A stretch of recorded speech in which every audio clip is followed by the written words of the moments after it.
भारतीय मानव अधिकार सहकार ट्रस्ट नागदा द्वारा शनिवार को एगोसदीप विद्यालय में महिला सशक्तिकरण एवं साइबर क्राइम जागरूकता विषय पर व्याख्यानमाला आयोजित की गई। कार्यक्रम का उद्देश्य महिलाओं एवं बालिकाओं के प्रति बढ़ते अपराधों तथा साइबर अपराधों से बचाव के प्रति जागरूकता बढ़ाना रहा। ट्रस्ट के प्रदेश मीडिया प्रभारी जीवनलाल जैन ने बताया कि कार्यक्रम में विद्यालय की लगभग 400 बालिकाओं को महिला सुरक्षा, सशक्तिकरण, साइबर अपराधों से बचाव, सोशल मीडिया के सुरक्षित उपयोग एवं ऑनलाइन ठगी से सतर्क रहने के संबंध में महत्वपूर्ण जानकारी दी गई। कार्यक्रम में मुख्य अतिथि के रूप में ट्रस्ट के राष्ट्रीय सचिव सुनील सिंह यादव, भाजपा जिला अध्यक्ष राजेश धाकड़, सांसद प्रतिनिधि प्रकाश जैन, थाना नागदा से एसआई श्रीमती योगिता उपाध्याय, वरिष्ठ पत्रकार कैलाश सनोलिया, जिला अध्यक्ष प्रमोद कोठारी एवं समाज सेवी कमल जैन सहारा मंचासीन रहे। कार्यक्रम की अध्यक्षता एवं स्वागत उद्बोधन नगर अध्यक्ष सुनील त्रिवेदी ने दिया। संचालन जिला महामंत्री दिलीप काठेड़ ने किया व आभार चेतन यादव ने माना। अतिथियों का सम्मान सत्य प्रकाश शर्मा, अशोक बिसानी, प्रकाश मालपानी, मुकेश मोहता द्वारा किया गया। इस अवसर पर शिक्षा के क्षेत्र में उत्कृष्ट प्रदर्शन कर सर्वोच्च अंक प्राप्त करने वाले आभास मोहता को विशेष रूप से सम्मानित किया गया। कार्यक्रम में ट्रस्ट के हेल्पलाइन प्रभारी युवराज सिंह राठौड़, युवा विंग राष्ट्रीय अध्यक्ष कृष्णा यादव खाचोत, अध्यक्ष संजय जैन, तहसील मीडिया प्रभारी दिनेश सोलंकी, श्रेणिक बम, योगेश शर्मा, अर्जुन राजौरिया सहित अनेक पदाधिकारी व गणमान्य नागरिक उपस्थित थे। कार्यक्रम के दौरान छात्राओं को संदेश दिया गया कि किसी भी प्रकार की साइबर ठगी, ऑनलाइन उत्पीड़न, फर्जी सोशल मीडिया अकाउंट, ब्लैकमेलिंग अथवा महिला उत्पीड़न की स्थिति में भयभीत न हो। ऐसी स्थिति में तत्काल परिवार, पुलिस एवं संबंधित अधिकारियों को सूचना दे तथा अपने अधिकारों के प्रति सजग रहे। अधिकार ये आप लोगों को प्रशिक्षित करने के लिए ये कैंप लगाया है, जिससे कि आप लोग आदर्श रहें और अपने घरों को, अपने समाज को ध्यान में रखते हुए सही पथ पर चले। इसी कार्यक्रम में ये आज का कैंप लगाया गया है। भारतीय मानव अधिकार जगह जगह ऐसे सुविचार मंच के माध्यम से, ऐसे कैंप के माध्यम से बच्चों को प्रशिक्षण दे रही है। मैं इस शुभ अवसर पर सभी मंचासीन लोगों का स्वागत करता हूं। जागरूकता की कमी आती है, उसको उपयोग करने में सावधानी बरतने के लिए, तो उसके लिए हमें अवेयरनेस प्रोग्राम आज करना पड़ा। हमारे विशेषज्ञ और हमारे वक्ता आपको बताएंगे कि हम किस तरह से सावधानियां रखें। तो जितने फेसबुक और इंस्टाग्राम चलाने वाले हैं, जितनी बहनें हैं, उन सब से मेरा आग्रह, आप चलाओ, बहुत अच्छे से चलाना ही चाहिए। सोशल मीडिया का जमाना है, नहीं चलाओगे तो आप अपडेट कैसे रहोगे? इसलिए सोशल मीडिया चलाना कोई बुरी बात नहीं है, लेकिन उसको कैसे चलाना ये महत्वपूर्ण बात है। उसको कितना चलाना ये महत्वपूर्ण बात है। अब कई बार क्या होता है, हम लोग घूमने के लिए जाते हैं, बढ़िया कहीं घूमने गए और हम हमारी सारी लोकेशन की फोटो शेयर कर रहे हैं। अभी हम मनाली में हैं, फिर 1 घंटे बाद हम वैष्णो देवी में। ऐसा कभी भी नहीं करना चाहिए। क्यों नहीं करना चाहिए? क्योंकि अब अपराध का तरीका बदल गया। पहले अपराधी आते थे, हाथ में से छीन के सामान और भाग जाते थे। पहले अपराधी आते थे, रात के अंधेरे में चोरी करते थे, चुपचाप चले जाते थे। लेकिन अब अपराधी आपके सामने नहीं आते। अब चोर और ठग आपके सामने नहीं आते। वो अब कहां आते हैं? कहां पे आते हैं? मोबाइल पे आते हैं और वो आपकी लोकेशन को पता करते हैं, आपके बारे में पता करते हैं। और जब आप उनको पता होता है कि आपका घर खाली है, आप घूमने गए हैं, तो फिर वो मौका देख के आपके घर पे हाथ साफ कर जाते हैं या किसी और वारदात को अंजाम दे देते हैं। हाँ, सुना है, पत्थर मारते थे वो स्कूल जाते थे लोग। तो अपने को जब ऐसा होता है क्या, अपने को तो बोलते उठाते, उठ जा बेटा स्कूल जा, ऐसा बोलते हैं। तो मेन पॉइंट प्लेन ही अपन कवर करेंगे। सबसे पहला मेरा पॉइंट जो है वो है, लाइफ तो सबकी चल रही है और धक्का मार के चलती ही रहेगी आगे जीवन में। बट हम लोग अगर लक्ष्य लेके चलेंगे कि किस लक्ष्य के लिए हमको काम करना है, तो हमारा जीवन साकार है। तो मैं हमेशा जब भी आती हूँ आपके स्कूल में, हमेशा जब भी बच्चों से रूबरू होती हूँ, तो सबसे पहले अपने लिए एक टारगेट चुनो कि मैं ये जगह पे जाना चाहती हूँ। छोटा चुनो, बड़ा चुनो, जैसा चुनो,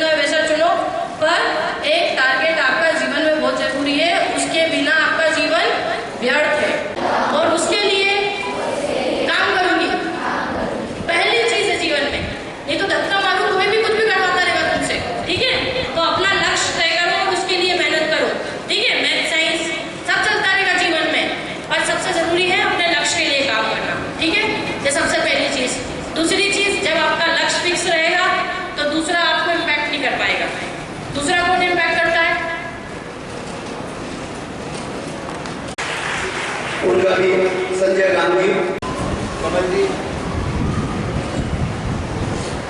हमारे प्रेस क्लब के अध्यक्ष दीपक जी चौहान जो इस कार्यक्रम को घर घर तक पहुँचाएंगे। दीपक जी चौहान एगोस्टिक विद्यालय के स्टाफगण, यहाँ की प्राचार्य श्रीमती कीर्ति जी, उपस्थित छात्रा, आज एक अनूठे विषय पर हम बात करेंगे जो विशेषकर छात्राओं के जीवन से जुड़ा हुआ है। ताले टूटते थे, खेत से अनाज की चोरी होती थी। अब वो पैटर्न बदल गया क्योंकि इसका युग आ गया, संचार क्रांति का युग आ गया है, इंटरनेट का युग आ गया है। और इस युग में इस मोबाइल से भी चोरी होने लग गई।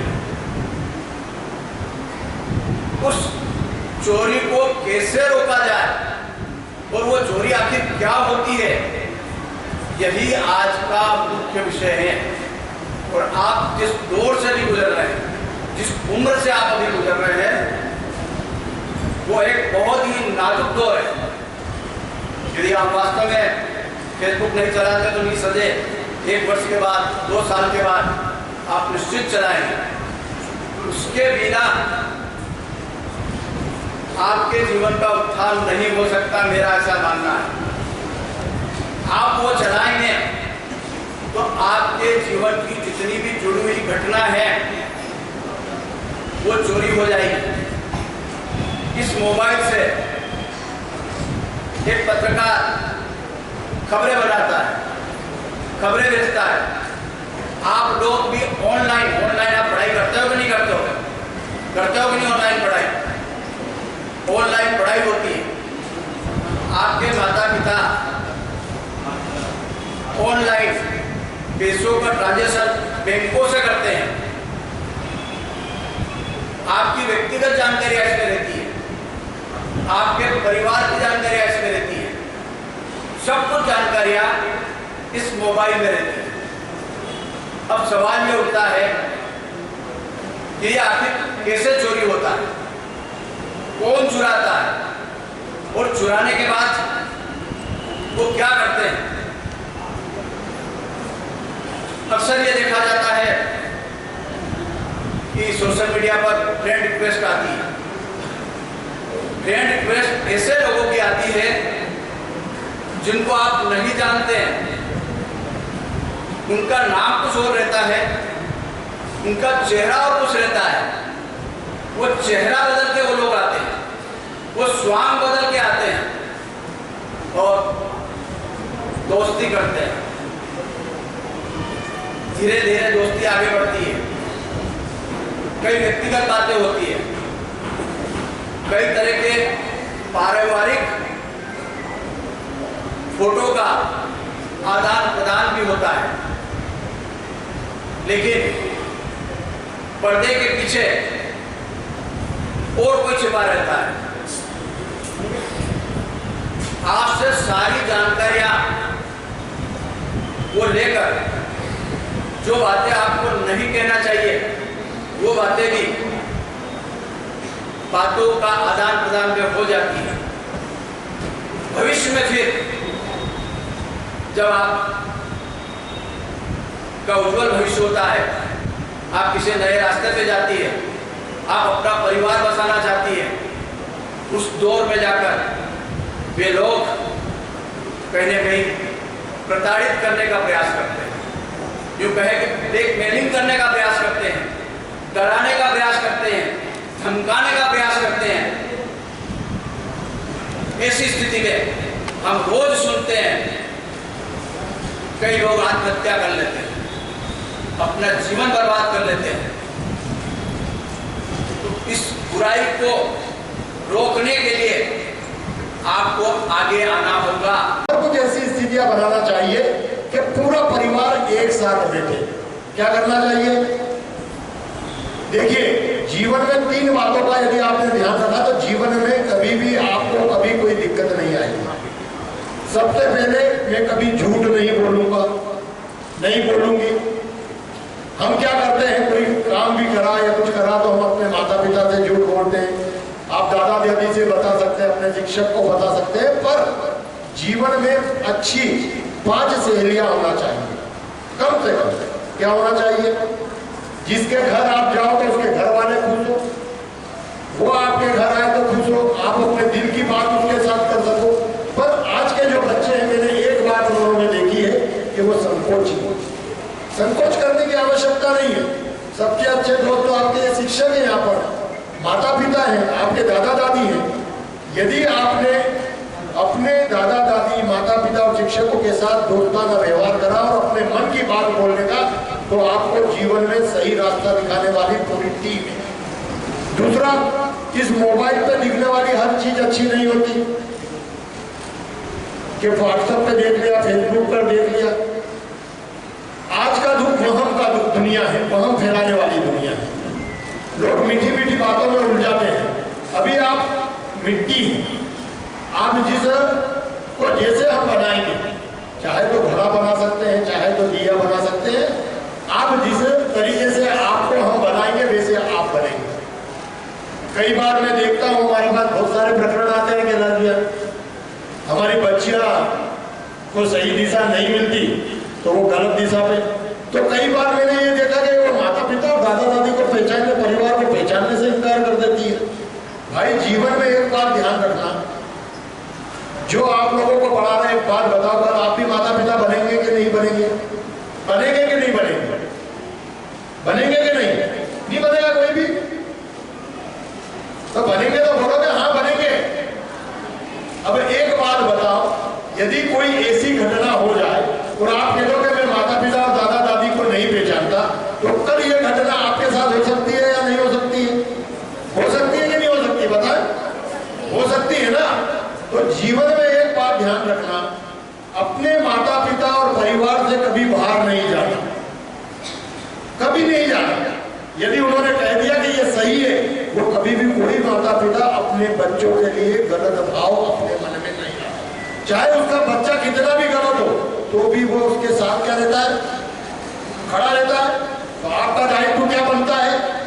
क्या बनता है कि अपने माता पिता और परिवार के साथ रहोगे खड़े? आवाज ही नहीं आ रही है। ये देखो, एजुकेशन में आप पढ़ लिख कर नौकरी कर सकते हो, पर संस्कार प्राप्त करने के लिए आपको इन सब लोगों की आवश्यकता है जो आपको जीवन का सही मार्गदर्शन दे सकते हैं। मेरे पिताजी के साथ सानिध्य में रहे, उनको और पूरे विद्यालय के उनको सबको धन्यवाद देता हूँ कि इतने अच्छे कार्यक्रम आयोजन के लिए हम सबको सहमति प्रदान की। तो मैं भारतीय मानव अधिकार सेवाएं ट्रस्ट और हमारी सभी जितने भी मेरे आशीर्वाद दाता मंच पर बैठे हुए, नाम नहीं लेना चाहूँगा, सभी आशीर्वाद दाता हैं, सभी का मैं आभार प्रकट करता हूँ और आप सभी का भी आभार प्रकट करता हूँ। और सबसे पहले मैं इस मंच को बताना चाहता हूँ राजेश भैया कि ये स्कूल इतना संस्कारी है कि इनको संस्कार देने की जरूरत ही नहीं। इनके जो मतलब स्टाफ और वो हैं, वो इनमें संस्कारी गुण इतने भर दिए हैं कि आपको हमको देने को ज्यादा जरूरत नहीं है। बहुत संस्कारी विद्यालय है। ऐसे विद्यालय परिवार को मेरे और सभी लोगों की तरफ से मैं धन्यवाद देता हूँ। और साथ ही मैं आप लोगों से बोलना चाहता हूँ कि मेरा एक राखी का महोत्सव है, 15,000 बहनों का मेरा लक्ष्य है। तो मेरी जितनी भी भांजियाँ बैठी हैं, चूंकि आप सब छोटे बच्चे हो, तो आप घर जाके अपनी अपनी मम्मी से, अपनी अपनी दीदी से, अपने अपने दादा दादी से, आप मेरी तरफ से, चूंकि आप सब मेरी भांजियाँ हैं, तो आप मेरी तरफ से घर पे निवेदन करेंगी कि 4 सितंबर को जन्माष्टमी के दिन किरण टाकिज चौराहे जवाहर मार्ग पर, जहाँ पे राजेश धाकड़ जी का बहुत बड़ा नहीं, बहुत बड़ा मतलब ये कहना चाहिए कि किरण टाकिज से लेके तो कन्या सला चौराहे तक का पंडाल भरा रहता, वहाँ पे हम जन्माष्टमी का आयोजन करेंगे। आप सभी के साथ, आप सभी आमंत्रित हैं। आप लोगों ने इतना समय हमें और हमारे साथ पूरे भारतीय अधिकार मंच को दिया, इसके हमारी कमेटी का अभिनंदन करेंगे। इसी तरह हम सबको आगे बढ़ना है। आवाज होने नहीं दिया आ जाओ ना सर। वाह, बहुत बहुत इधर देखो, बधाई हो।